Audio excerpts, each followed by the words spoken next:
This is a standard installation of a twin under sink filter system. All the tools required: drill with a 1/2 inch drill bit, spanner and multi-grips is basically all you need. Your kit should come complete with tubings, fittings on either end, inlet and outlet. A pressure limiting valve is required for installation, available in either plastic or in a brass type. Today we'll just be using the plastic type. Now, the best way to attack this is to make sure you clear out your cupboard space. Check what type of fittings you have for the supply of the unit. Some houses have the old style copper, which again we can work with that.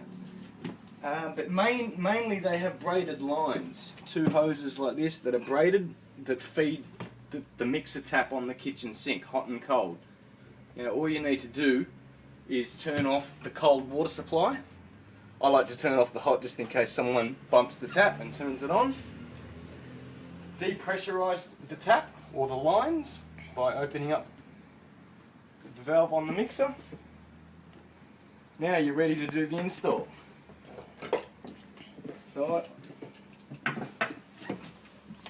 So here we just undo the cold supply line on the braided line. They're generally not done up that tight. Some of them are hand tight, so you won't need the tools.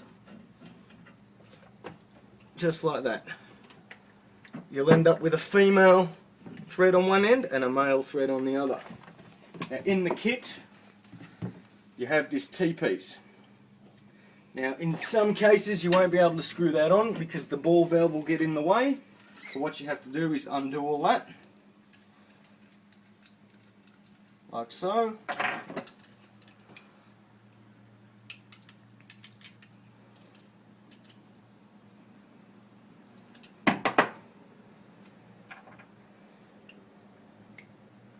Now you'll also see that there's a washer that needs to be placed in here. This is what will give you the watertight seal. Generally no tape is required, no Teflon tape.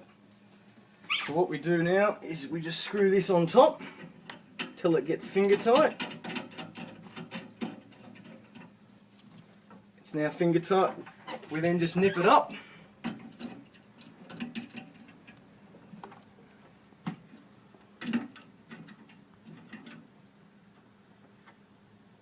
Just like so, until you can see your outlet for your 1/4 inch lines to feed from.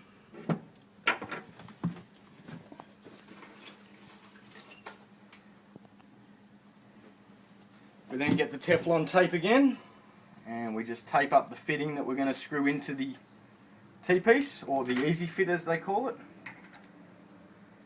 And depending on what type of system you've got, this can vary.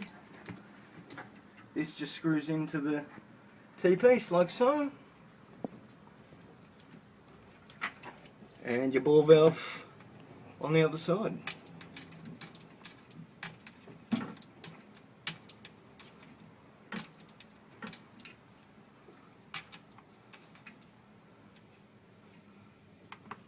The more plumbing tape you use, the better. But bear in mind, don't use too much, as you screw the ball valve on, you can split it. Okay, now that's on. We then put the braided line back onto the top of the T-piece.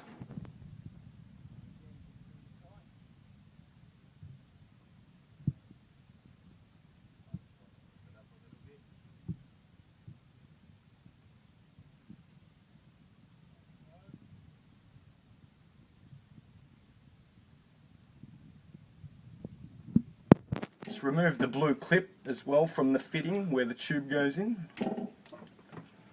Turn the ball valve off, and then we're ready to check if there's any leaks or check the pressure. So that's turning the cold and turning the hot back on. Turning on the mixer and turning it off just to put pressure in the lines. That's a leak-free seal. Perfect. Now you've done that's the installation for the supply line of the filter.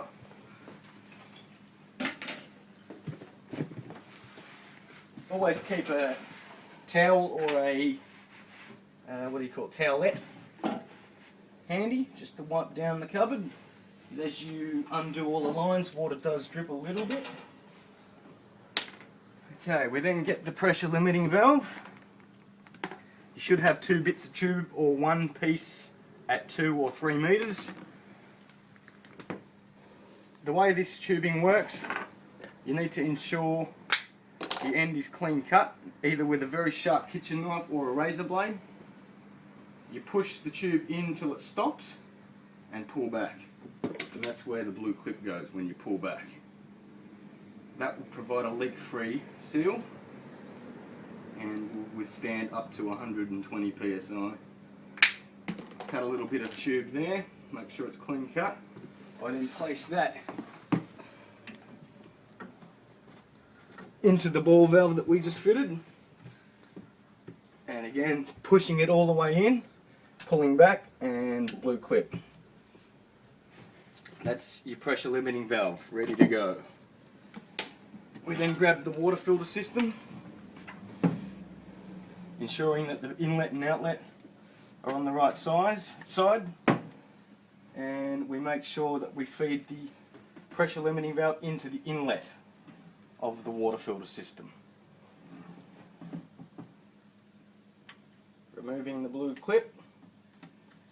Generally you want these placed at the rear of the cupboard, and they can be mounted. There is 2 screw holes where it can be mounted onto the shelf, onto the wall of the cupboard, or it can lay flat if that's all you can do. But generally I just sit them there, that way it's easy to remove when required.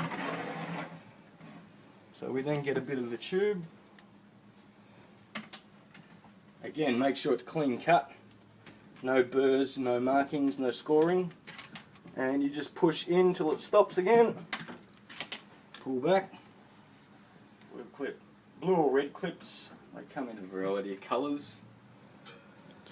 Now I always like to make sure there's excess tubing, that way you can pull the system out. Again, it's up to whoever's installing it or the customer. If they require extra tubing, that's fine. The same goes with all the fittings, just push in, pull back, and blue clip. Now that's basically the system ready to go. We just need to drill the hole for the tap. Any cordless drill or power drill with slow and high speed settings, 13mm or 1/2 inch drill bit, nice and sharp. And basically what you need to do is work out exactly where you want the tap. If you don't work out exactly, once you drill that hole, that's it, the tap needs to go where you drill the hole. So what we're going to do is we're going to line that up with the mixer right on the corner, and all you do is mark it with a permanent marker or just score it with the drill bit, and slowly drill through.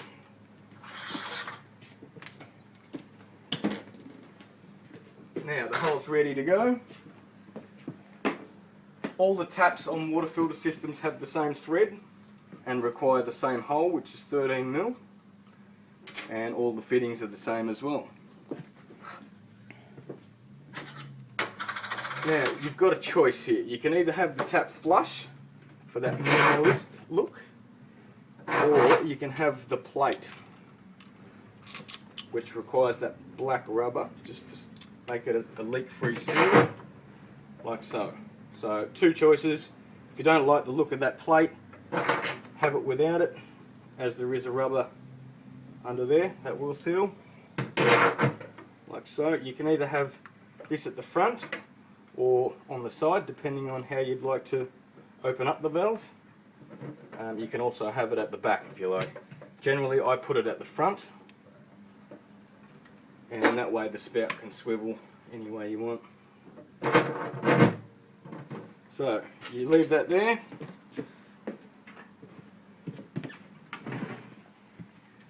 Black plate, washer, and then the... Okay, so as I was saying, you can either use a pipe spanner to feed up onto the shaft to tighten the nut, or you spin the tap like this, and that will also tighten it.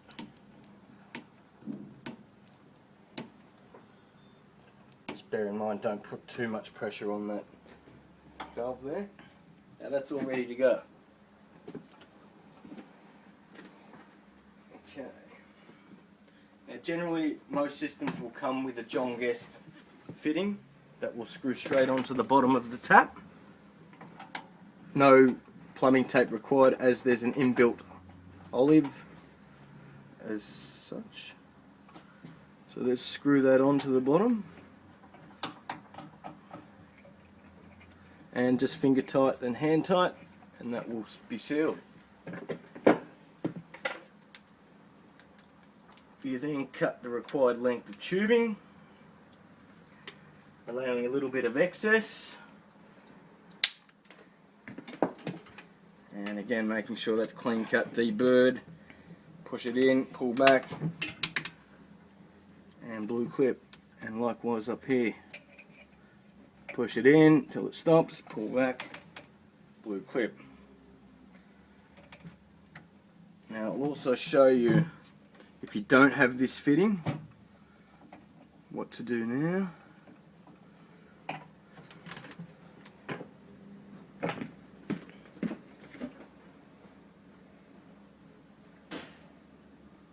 So if your system doesn't come with the John Guest Quick Connect Easy Fit fitting, it will come, the tap will come with this in the kit, which is the locking nut, olive and insert.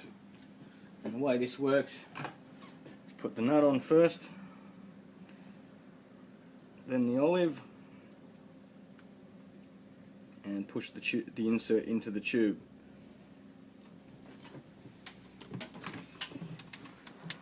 We then push the tube up till it stops, and push the olive up, and the locking nut follows. Get your spanner,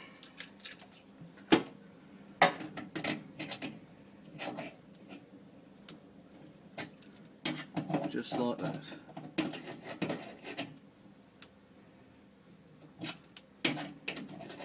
And the nut will compress the olive onto the fitting, thus giving a leak-proof seal.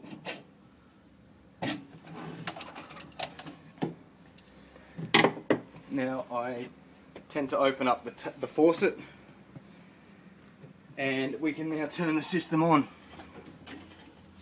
from the ball valve. Just turn it on like so. The reason I open the faucet up is just to purge the air out of the system. The housings will fill up, the cartridges will then filter the required water and push through to the faucet.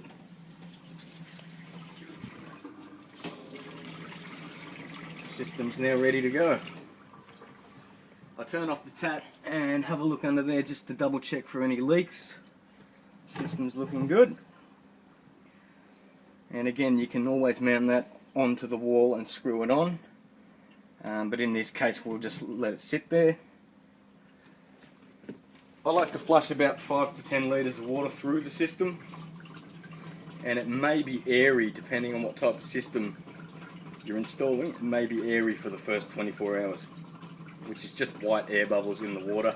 It may look milky, but that's totally fine and it's totally drinkable. So that's an installation for a twin under sink. A single under sink's the same, a triple under sink's the same. The only difference between them is the filter system.